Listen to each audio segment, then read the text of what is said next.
Pessoal, hoje, dia de São João, ontem foi a véspera, dia de armar fogueira, noite de armar fogueira.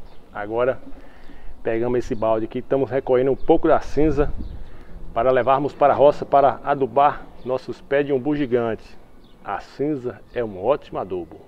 No Nordeste, no sertão, é tradição armar fogueira na véspera do dia de São João.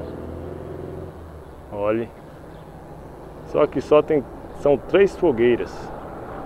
Antigamente era bem mais. Ontem fomos a El Cardoso, teve várias fogueiras lá. E vamos recolher um pouco desse material para adubar nossos pés de umbu com a cinza da fogueira de São João. Viva! Nessa fogueira aqui já fizemos um recolhimento de boa parte da cinza. Vamos para outras. Já recolhemos 2 baldinhos desse, ó. Vamos ver se pegamos mais uns 2, tá bom.